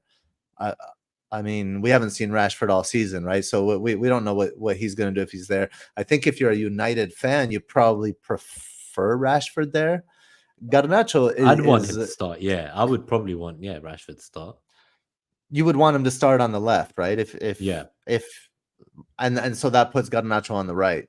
Yeah, and then with Højlund, I feel like Højlund's showing up now, so it's an exciting time. See, I always said I felt like it's a lot of pressure to be coming in and being expected to take the entire goal scoring burden as the main striker of a club like United. You would hope in an ideal world you had someone to mentor you, like someone like previously, obviously like a Ronaldo or like another striker there, like a Cavani, someone where you as a youth player coming in with. I don't think that's the problem. The problem is there's no system behind him. So it's not so much they don't the pressure. reach him with the passes. Okay, yeah. So they don't even give him. They don't feed him the ball at all compared to what you would expect. Right? He gets like a few passes. That's what was happening before. I think he was getting like 3 passes every 2 games from them. Well, even not even about getting the passes, but like how is his understanding how his team is playing behind him, so he can understand how he can move to get those passes. So it's just like a cohesion and understanding of who you are and what you're trying to do and what's the system and and knowing that your manager understands your strengths. Like none of this is happening at United. It made no sense for United to buy Højlund, not under the system that Ten Hag wants to play. So I mean, but we even like without getting into that, I think there's a potential for him there, but we've seen United do jack shit all season. So why are we expecting like Garnacho? You play him, you have him because he's an enabler, but I see him as a bench player unless you have to play him. And it sounds like he might not even start, right? So it sounds like from what Podden is saying in the chat, he's saying obviously they have players back, like starting 11 players back. Right. Says left hand side. He says Anthony plays right, Rashford left, so Garnacho on the bench. So obviously from that plan, you would expect him to not maybe even start the game. So he's got Rashford, Højlund, Anthony with Bruno behind them. That would kind of be the, and that's the ideal. That's what you would want. That's what you would consider like first choice, full strength, full front four. That's what you want. But we've seen them before, and they still haven't done anything. So I don't know. I even like I wouldn't. I'm not too keen on Bowen. I'm not too keen on West Ham players. I'm not keen on players that play for teams that don't show any patterns. Don't try anything. So I would be avoiding this one. I don't. If you had players in this game, like if you had like a Bowen or a Bruno Fernandes, there's obviously both of them are out there across many teams. Is this a rogue captaincy option in this game week, or do you feel this game looks too cagey? No, what I'm saying is if you have them, sell. You just sell regardless. That's crazy. That's insane. But like a Bowen, like a lot of people would captain him. Yeah, sell Bowen, get Gordon. Buy. What if he gets a hat trick tonight? That's the problem with the time doesn't change. But that's the thing that doesn't change anything. Guys, and I'm stitching you up because I'm getting you to make these bold statements, and then like 3 hours later, Bowen will have returned, and someone listens to the pod tomorrow thinking this guy's crazy. They're like, give me what he's been giving. I agree with Craig though. Like I think Luke Shaw absolutely transforms Manchester United, and that could be kind of what they need to start developing something a little more, especially that left side creativity. Luke Shaw could really light that up and put Rashford in more attacking positions. So watch for that dynamic to potentially change United. But right now, fucking sell. Cool. We'll keep going. You're not viewing him as a potential dark horse, Luke Shaw. Then bearing in mind Man United are at home to Fulham, I think it is in game week 26, and we might need players. You're not convinced about getting Luke Shaw in now to play this week and then play in game week 26. Trent to Shaw, Not one I can condone. So the big game, Arsenal versus Liverpool, 1.8 net XG for 1.19 for Liverpool. It's pretty crazy, but the context I will give is I saw Liverpool's last number of shots in their home games at Anfield in like the last 12, and nearly every game was like over 20, 30 shots a game at home. And against Arsenal, it was about 13, I believe. And it was like by far the lowest. Like no team had come to Anfield in recent time anyway, and reduced Liverpool to so few shots at home. Ultimately, it was not a big win, and they looked very good. And towards the end of the game, I would argue they probably deserved to win. But how do you feel with this one being at the Emirates? And the data seems to like Arsenal here, but I don't know. I feel like Salah's not here. We've been told he's out. Maybe it's a lie and he just randomly shows up. Wouldn't put it past them, but yeah, how do you see this one unfolding? I think it's going to be exciting for you guys, right, as neutrals. I worry about it getting very narrow this game. Gabe made the point earlier in the Tottenham game about Kulusevski wanting to come inside, and then Porro also wanting to make sort of infield runs rather than outfield runs. And I feel like this game has got a risk as well of not having much width for similar reasons. Zinchenko is going to want to come infield. I don't know who's going to play right back for Liverpool. Bradley keep his place. If he keeps his place, that'll probably help Liverpool keep some width down the right. The Robertson versus Saka battle is going to be the big one. I think will probably dictate this game because Robertson's going to want to get forward, isn't he, down the left, and then Saka's going to want to hold the width down the right. So whoever gets the better of that may end up sort of being part of the solution to this game. Can Saka pen Robertson back, or Robertson sort of make Saka think about his position a little bit more? Well, it looks like McAllister's potentially out, and I guess that could be a world where Trent did play just this one-off game in midfield with Bradley still staying in. Because how do you drop Bradley after a performance like that? Like what? Like I just don't get it. How could you? Is that a game to play Trent No, now as a number 6 away at the Emirates? That's not a game to play Trent as a 6, is it? But who else will play there if it's not McAllister? Endo's away at at the Cup. Like who can play there? There's yeah, there is good no question. one. I don't know. Like It would literally, have to be who Trent. do Yeah, they like, have? honestly, Liverpool fans are telling me it will be Trent. Like if it's not McAllister, it will be Trent. Like that's how bare bones we're going in that 6. So if that's the case, I would love to see that personally. But one thing I just want to say on Saka, and I'll let you carry on, you guys, is just one thing I did again notice as well as the sprinting was a lot of the season he's always trying to cut inside and shoot on his left foot or make a pass to the back post with his left foot. But this time it just feels like he's a bit happier to take it on his right foot now.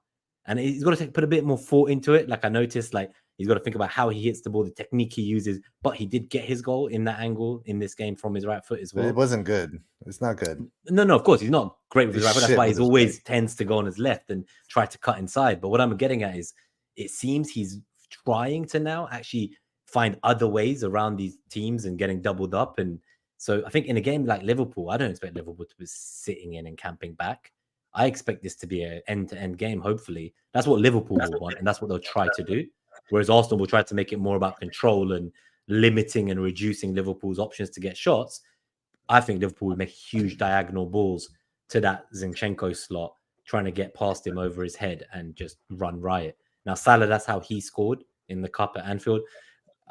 So in the Cup against us at the Emirates, when we got knocked out by them, I still think they can make that ball to whoever plays right wing against us. That ball over Zinchenko's head to their right winger, whoever plays there, it's going to keep stretching the Arsenal back line. So I just think it's going to be a much more transitional game, and that's what Liverpool would favour. Arsenal will want to reduce those moments and just like kill the game with 1,000 passes if they can. So I don't know how it will play out. Like the game state could change significantly depending on which team goes ahead first. And I hope it's not Liverpool, because if they do, we're in trouble. We ain't coming back. What's going to be the bigger weakness? Diaz running the space that of Zinchenko, or Odegaard sort of utilising Trent playing as a 6, because there's 2 mismatches there. Diaz versus Zinchenko and then Odegaard against Trent. The big thing for Arsenal, I think that the big thing they're lacking for me is someone to get around Saka. Could you imagine if Arsenal had someone playing in the Odegaard position who was a bit more willing to sort of make an into-out run to go around? Look at what De Bruyne was like at his best. You had Mahrez maybe playing on the right, coming inside, and De Bruyne would make a decoy run around the outside, freeing up more central space for then Saka to use.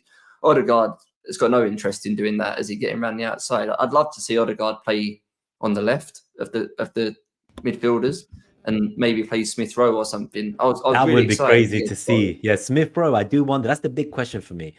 Will he start this game? And I would say he dropped a solid 7 out of 10 and showed that he needs a consistent run of starts to really see what you can get out of him.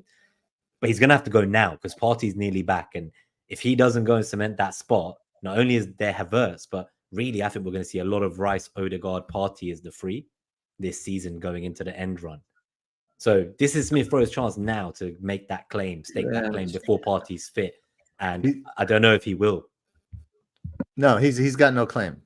Smith Rowe is making a claim to get out so he can get a chance. It was only somewhere. his second start, in like 2 seasons now. And I disagree. I don't think he was good. I thought he plugged the lanes. I thought he got in the way. I think he hasn't played much football, right? We're saying so. You got to play a few games. Solid 5. Fully. So just okay. Solid so your 5 is my 7. I think I'm quite generous in my. But yeah, if 5 out of 10 means you've had an. You like the kid, game, so yeah. But if 5 out of 10 means you've had an average game, for me 7 out of 10 is like it's an average game. I would just about accept. Fair enough. Our ratings are different. Yeah. But for the relevant assets here, yeah, I guess if Trent is all they have, but Connor Bradley is not going to threaten Trent's position because he did well in a game. Like I if they have McAllister back, then Bradley won't start. I don't think. But I think a lot of people are saying like, oh well, now Trent is going to be rotated. His position is under threat. Now you can't. They're saying they're going to buy Bradley for $4 million. Yeah. You can't bench Connor Bradley after a performance like that. Yes, you can. Like that's the whole point. Especially away at the Emirates, I guess. If there was ever a game you could do it, it would be this game. I mean, any game. That's not how football works. You don't like have one good game and then all of a sudden you're the starter over someone like Trent. Like the things don't work that way. So I think people need to kind of like chill on Connor Bradley a little bit.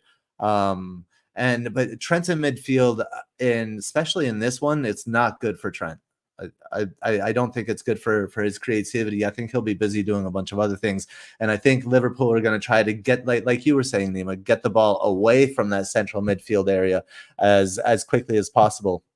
Now, that right-hand side, I don't think it'll be Diaz. I think Jota will line up there again, but I wouldn't be surprised if watch Jota go inside the box and hold Gabriel, to kind of occupy Gabriel, and then the person fanning out into that spot would be Szoboszlai. So I think Szoboszlai could be the one to kind of like profit here from that Zinchenko area when Zinchenko inverts. Yeah, no, that's fair. I think we'll keep going in the interest of time, because I'm sure we'll talk about both these teams with the questions that have come in, and there's stuff like benching Saka or Foden from Stewie here, so we will keep starring these and coming back to them. And just Black Screen saying Gabe talking some sense, same teams against Chelsea but replace Bradley with Trent. I think that would be the ideal outcome for them if McAllister is fit. So yeah, let's keep going. And yeah, Jota will probably, I agree with you, Gabe, be the one that benefits from that Zinchenko slot and that zonal there as well. So yeah, so Brentford versus Man City, another probably big captaincy match. If you knew whether it was kind of De Bruyne, Foden, Alvarez, Haaland, like who you would captain is the question, because you don't know who will play. But it feels like if you knew they started, this is the game that you captain a City player over most assets this week. But I'm sure we'll get there soon. This is one of the last matchups before we get there. Man City 1.87 NetxG away from home, Brentford 1.61. And the zonal matchup central 4.1 for Man City. So whoever starts there, whether it's Alvarez or Haaland, is screaming captaincy material. What do we think here? Do you think that you saw a kind of an Alvarez that showed to Pep that he's fine to play and he doesn't need Haaland to be rushed back, and Haaland's only played 19 minutes, and why not take the time and be ready for when the UCL starts? It's kicking off the next midweek. So, you know, it's this one time that Haaland doesn't need to be rushed back. I think Alvarez's performance for me did enough to warrant starting again. Don't know if you guys would disagree. It's a big call, but I'm not sure Haaland plays the first lineup in this game.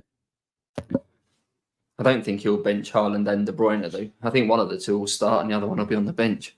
So it's which way round? Obviously, De Bruyne started the game yesterday. I'm not so sure about this game for Man City. I think Brentford historically have actually made life quite difficult for Man City, and it's the same two managers, the same two lineups and setups. Brentford will go with a back three and make life difficult. So I'm not particularly high on this game from a Man City perspective. I'm not saying they won't win, but considering some of the other fixtures we've looked at so far, there's other teams I've probably got higher hopes for this week than them in terms of getting a number of goals.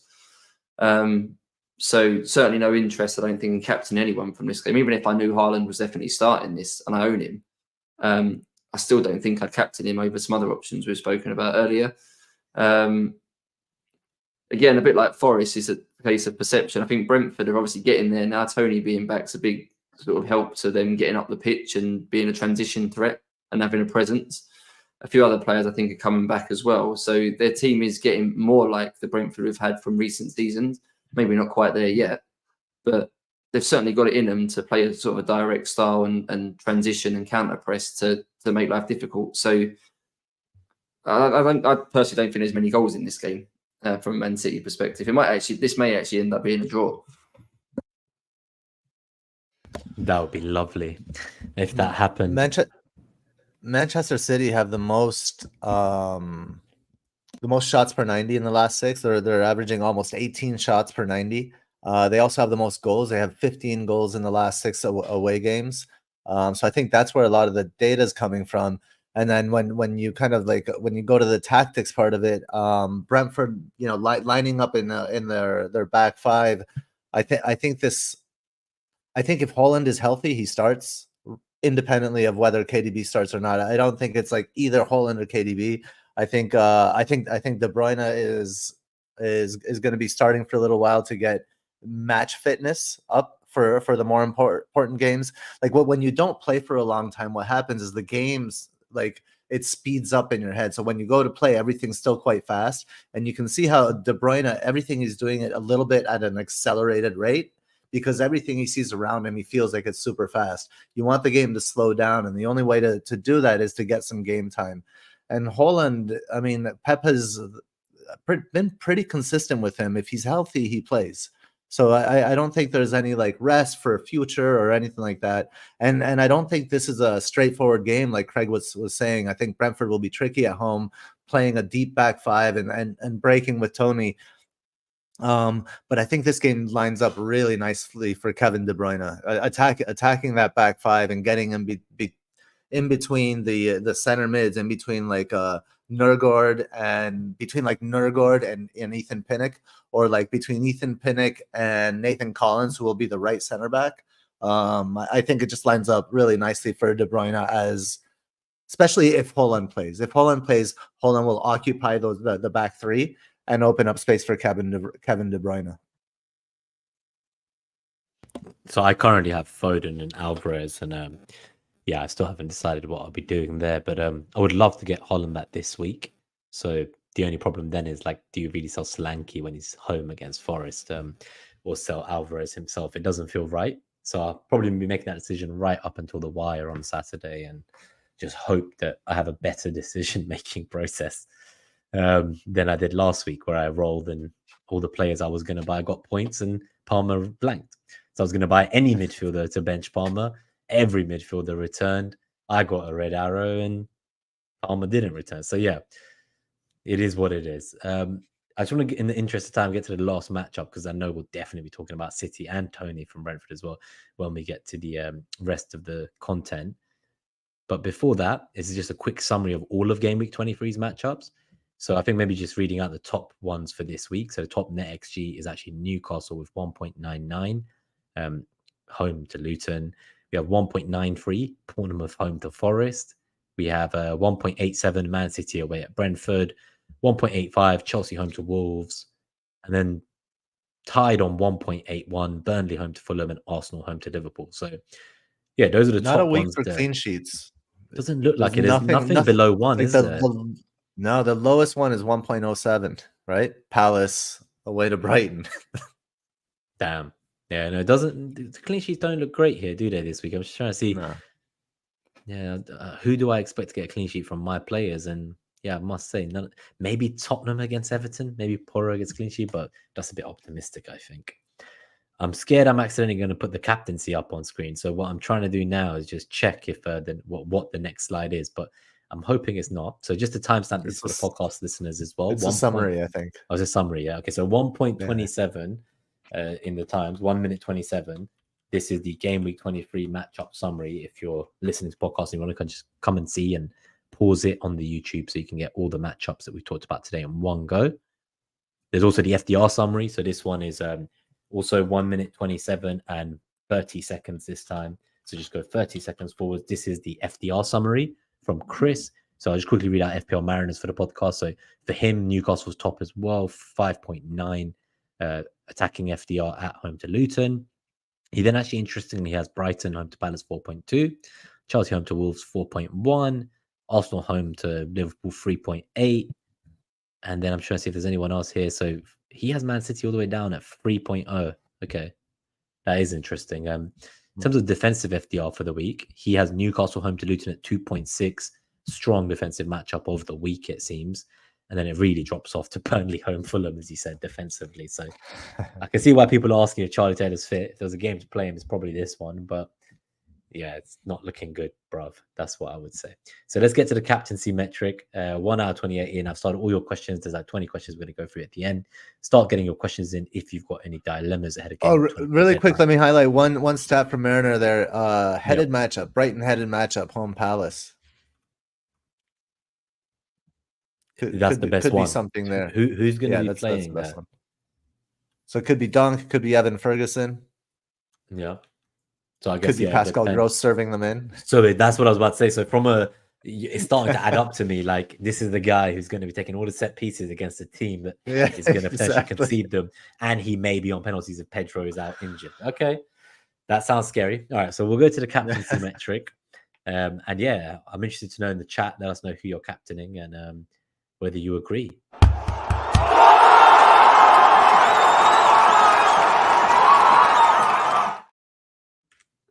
So here we go. Palmer is top, 86, tied with Alvarez, 86.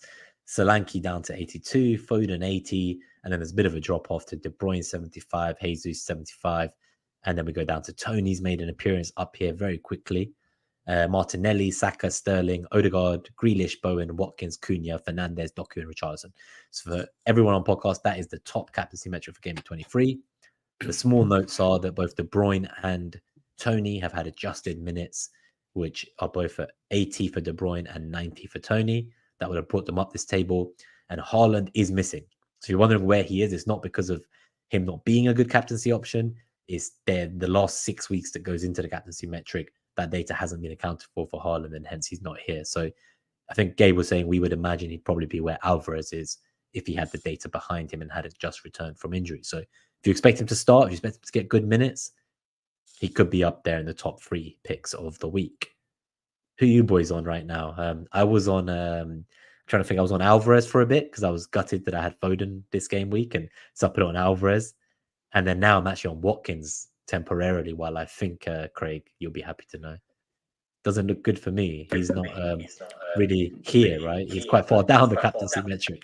He's on 62. Yeah, I'm not surprised, and I am surprised. I'm not. I imagine most people's bust default captain would be him, just on by default because he's playing Sheffield United, and a lot of people will take the lazy approach that will put him captain because he's playing the so-called worst team.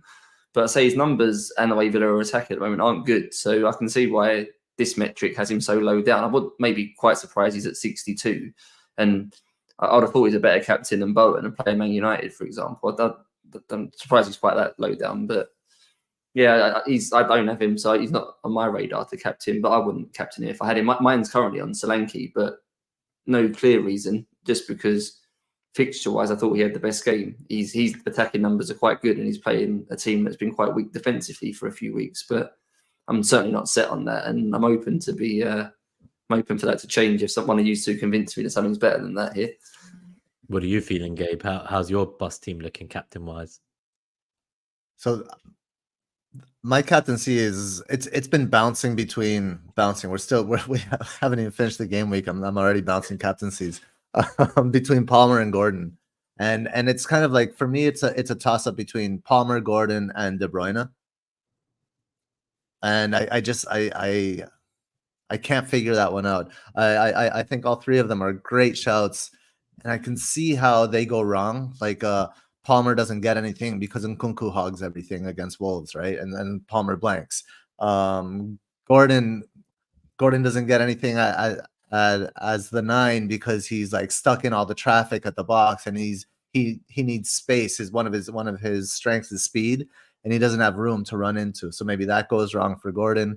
And then De Bruyne away, maybe Haaland is there and he hogs everything. Maybe the chances come from wide. Like, there are just so many ways for it to go wrong, and at the same time, high upside to the 3 of them. So I'm really undecided right now. Fair. I think just in the chat as well, we got a few comments here. So we got Ujan asking, Watkins not in despite Sheffield United.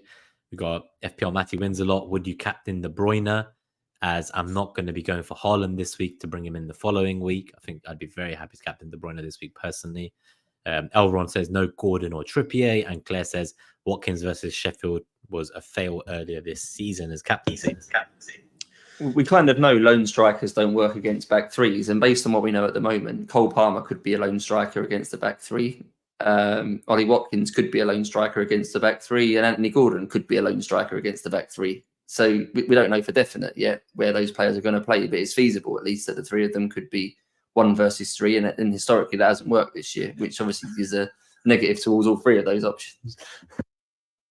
Yeah, it does feel more difficult. Haaland just feels like the obvious captaincy if I knew he was starting and he played a bit more. BW splitter, Pascal Gross, captain obvious. There has been talk of that. I've noticed people, once they heard he could be on penalties suddenly with Pedro's injury risk, they are talking him up. So I'm excited to see what the Twitter timeline will look like leading up to deadline and how much Pascal Gross propaganda there will be out there. And ultimately, whatever return he gets, I know I'll be getting rid of him soon enough and not keeping him for the extended period I thought he would survive in my team. This is a do or die week. It is interesting that I think if we look at the FDR, right, Newcastle has the best FDR by far from Mariners data, 5.9. The next closest is 4.2, and there's no Newcastle attacker here in the captaincy metric. I mean, not even showing up. Like, so how can they have the best attack and none of their players be in the top? Like, I guess 10? it's the last 6 games, right? It's just how they've been the last games, and they've had a lot of their injury problems, and it doesn't look back very far, right? So it looks at Halls, and Gordon did have quite a few blanks in the last 6 at home, I'm assuming. So, you know, it might be that the 7th game at home from now was like a double-digit haul, and if this was being calculated a week ago, that would suddenly, you know, fly him up the table. Or it could just be that it's Doku's wrong. on there. So that's also worth thinking about. It could also just be wrong. With 16 average minutes, Doku made it over freaking Anthony Gordon. 16 average minutes. Yeah. Well, that just says a lot more about Doku, I think. Than we say made it, but 58 compared to 86 isn't great in terms of actual. But Anthony Gordon, Anthony Gordon, he's not. Where 57? would you put him in here? Because he's one of your captain options, right? So where will you put him here next to the likes of Palmer, Alvarez? I'd put him Solanke, maybe right under De Bruyne, above Gabriel Jesus. And above Jesus, Tony, Martinelli, Saka, yeah? Yeah, I think I would probably agree. What about you, Craig? So he'd still be like top 6, top 5. I'd probably put him above Foden. I think I'd probably have him 4, I think, below Solanke. I'd probably go up another couple of... I'd probably put his metric about 77, 78, something like that, which would put him... Well, actually be below Foden, wouldn't it? But it's somewhere up near there, I think. I think he's a bit better than De Bruyne. Obviously, Mariner would maybe be able to tell us the exact reason why some of these players are where they are. So we can't get that level of insight today, unfortunately. So probably left with it off the spreadsheet by accident, oversight, isn't it? Yeah, it might be that he forgot to say that this player is back or something. Yeah, who knows? It could be anything, but we appreciate you getting this to us, buddy. We weren't actually even expecting to get the content, I know. So thoughts are with him, and hope all's going well with you, buddy. And yeah, thank you, Craig, as always, for coming on and becoming a regular member of the crew at the moment this season. So it's been very helpful. We'll go to the Q&A, but just before that, and I'm sure a lot more questions about these specific players will be coming up. Quick shout out to the mini league. So it's HUP69D. If you want to join the Net That Whole mini league, it's open to everyone. I will not do a Discord members mini league update as we're still live in the game week with the matches about to kick off. We're going to try answer your questions and get out of here in time for kickoff, so everyone can go watch the end of game week 22. Thank you to all our haulers. We have our super haulers: FPL Robbie, Greenback Golf, Harbour Boy, David Harrison, FPL Discomfort, and True Fandela. We have our haulers: Dread FPL, FPL Craig, Podner, Kevin Rose, C Hunt, Blonde, S Scotters M, FPL Teacher, Donny FPL, Tom Gorsuch, Devindra Raj, Lindsay, FPL DG Boy, Akshay, Dom, Claire FPL, Tursks, Catherine, Harry Not Kane, Sebastian Koo, Neil, Benjamin Lockwood, FPL Rubber Ducky, Nick Khan, Big Mike, General Zod, FPL Planner, Jamie Baker, Brett M, Mark Bond, FPL Eric, Grady, Parag, GV, Jaskrin, Combe. Thank you to all of you for your support and being a member on YouTube and helping the channel keep going. And our Patreons as well. Last but not least, thank you to Elron, Lucy and Gann, FPL California, Thingamabob, Ron Frost, Mike Burke, and Dr. Greenthumb. We appreciate all of your support. So here we go, straight into the Q&A. I'm just going to timestamp it for anyone who hasn't been able to watch the whole episode and has come back to watch their bit. So 1 hour 38 if you wanted to come to this section. So let's go straight into it. So K7 asks, thoughts on Poro, sell or hold? I'm just going to say hold with this game week in mind, at least for the short term. His price has gone up too much, especially if you bought him around the 5 million point. I don't think there's any other outstanding defenders to own over him right now. I think he's going to be a decent hold for the rest of the season. So I don't think he's an urgent sell for me. Cool. I tend to agree.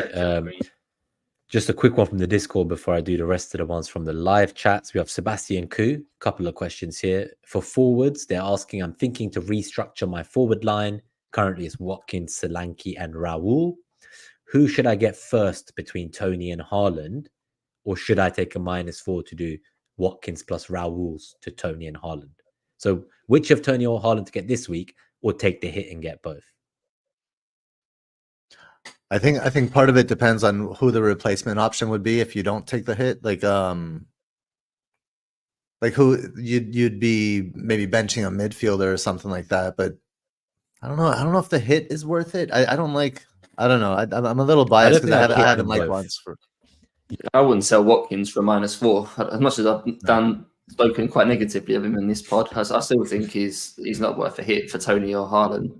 Jimenez, fair enough. I think he's injured, so he needs to go for someone. I'd probably get Tony as a priority of the two, I think, this week.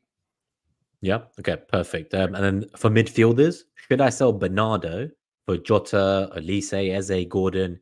If yes, who's the better option? So instead of the forward move, the alternative is you keep Watkins, you keep Solanke or Raul. You don't get Haaland, you don't get Tony, and then you actually go and get Jota now. I think if the double game week was announced, I would go for Jota, and if it wasn't, I'd go for Gordon. I personally wouldn't go for Elise or Eze now. I think last week. Well, they're against- injured, right? Yeah, exactly. They both They went get up hurt? injured, right? Yeah, I think Yeah. they're both injured. So, and I know Elise started, and we weren't even sure he'd be back in time for this game in Game22. Now, fair play to FPL Pig as well. Brought in Eze and captained him. Huge return. It was a 36-point captaincy or something nuts. He was on like live 54 points after the first day. Like before the games yesterday, he already had 54. I don't think I'm even there yet after 2 days of games. So yeah, that was wild. But so I'm don't not go even there. close, and I'm done. And you're yeah, Oh, all wow. I've still got Areola and Solanke to go tonight. Don't quite know how they can both return unless 42 points, and I'm done. They I'm got out. 54 on Tuesday. That is wild. So yeah, for me, it's Jota if the double game is announced before deadline, or Gordon between them. I think we'll just keep going for the sake of time for the live questions. So defenders, any suggestions below 4.5 million besides Dan Burn? I already have Kilman and Doughty. I don't think there's really any defenders left beyond Kilman and Doughty, and getting rid of Burn as well from the equation. Branthwaite's the one for long term. He's the one I put on my wild card just as long-term, the yeah. fifth defender to sit there as we saw last week and keep clean sheets at any point. Everton unexpectedly. He's not a sexy pick, is he? And I don't know what the fixtures are like moving forward, but if you just need someone in the squad to fill a space, probably him at the minute. Yeah. Okay, Branthwaite. Any shouts from you, Gabe? I'm a Lamptey man, so I don't think I should speak on this matter. I'm not allowed to give thoughts on this topic based on what my own decision making was. I mean, I think it's Branthwaite and Gusto are the only other two, right? Yeah, Gusto. Yeah, Gusto's a good shout. But I think he didn't start the last game. So yeah, I'd check into his fitness status. Tricky MF asks, how much does Maddison's return change our thinking on the attacking assets?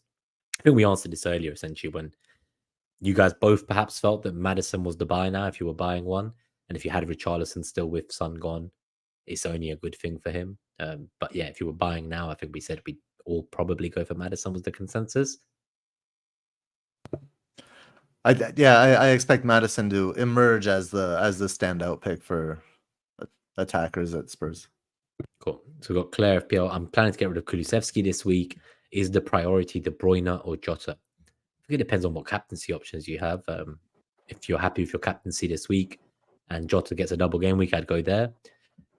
I just feel like his ceiling is a lot higher, the kind of role he's playing compared to De Bruyne's role in the team. I want the guy who's a few million cheaper and is more of the goal threat than the creator, personally. So I would rather get Jota if there was double game week announced. But if you didn't have a captaincy option this week, maybe you get KDB.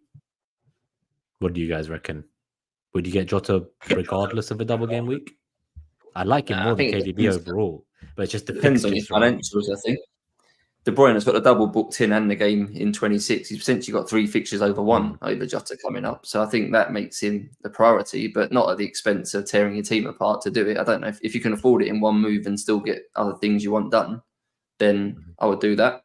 But obviously, as you said there, if you can put that 3 million to good use somewhere else, then I don't think De Bruyne is essential right now. But if you want to fill your Man City quota up, don't you, for the next couple of weeks, really? I think you get De Bruyne this week and you get Jota next week if the double is announced. Yeah, fair. By the way, FPL Matty wins a lot saying on the other topic. Gusto's a great shout, but they do blank in 26. Yeah, so that's the issue with Chelsea cover there. We'll keep going in the interest of time because the games are kicking off in 6 minutes. We're going to go super quick.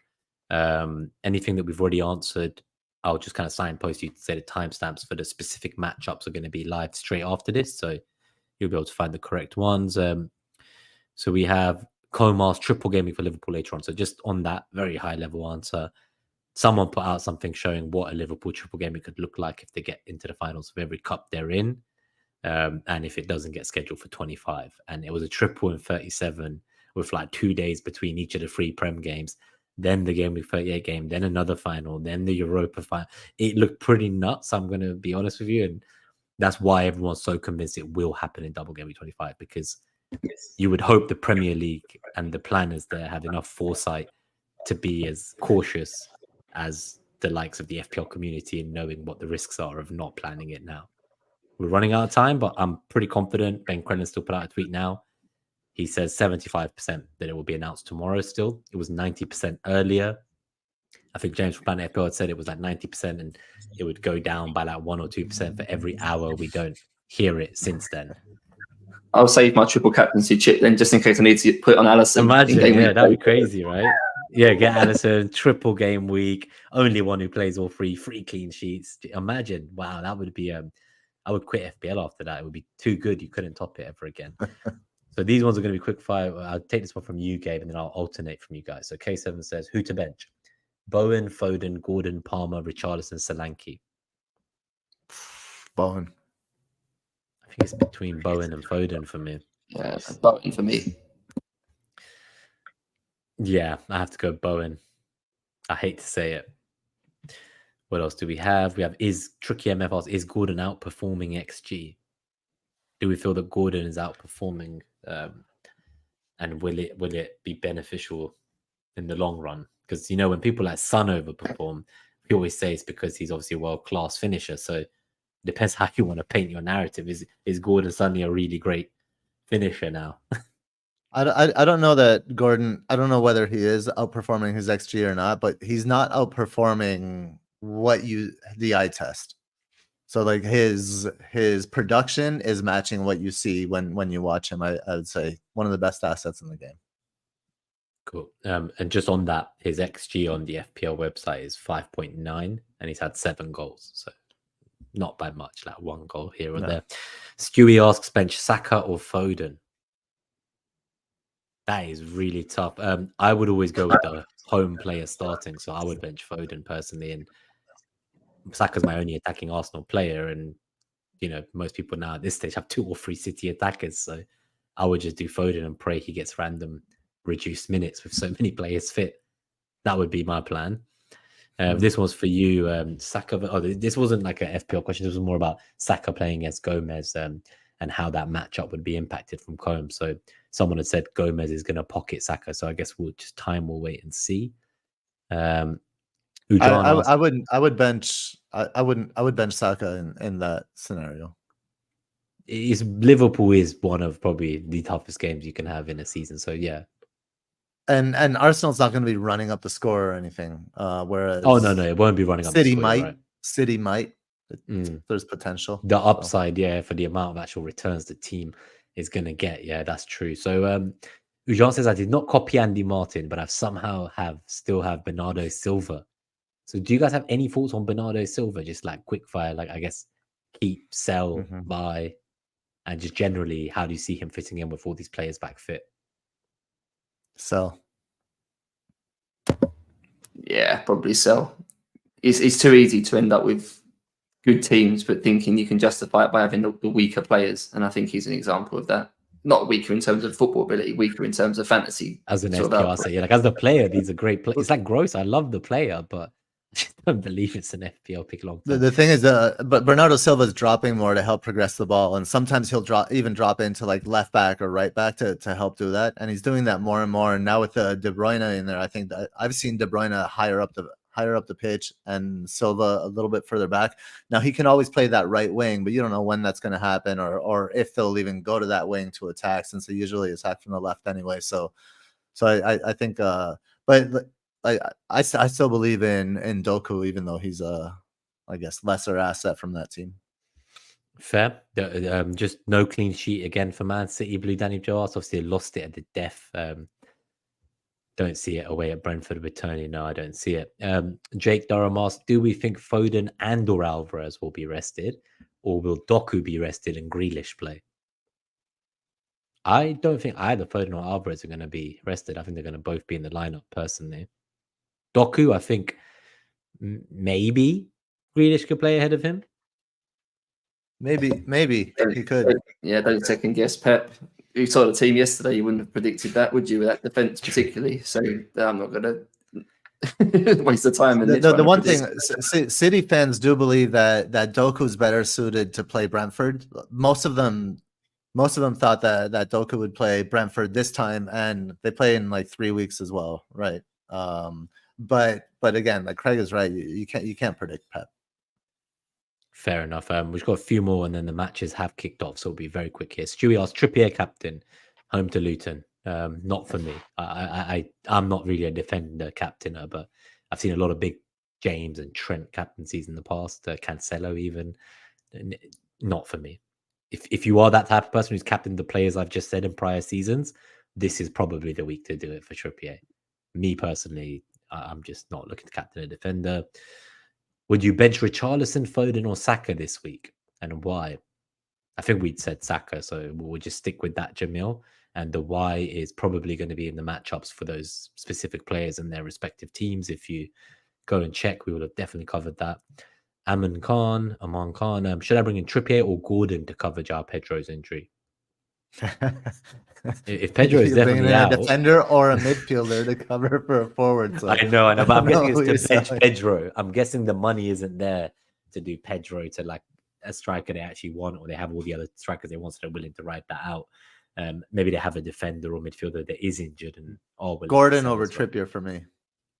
Me too, I'd say, yeah. Last couple here, no FPL Rover, no Newcastle in the captaincy metric. Wonder where Gordon would feature if no Isaac or Wilson. So yeah, we'll see if we can get something out on Twitter before the deadline, if we get an updated version, but it's not going to be 100%. So for now, I think we just assume Newcastle would have been roughly where we said, between kind of 3rd to 5th in the metric, as opposed to where they were. So a few more questions here. I'm seeing, let me see what we've got. We have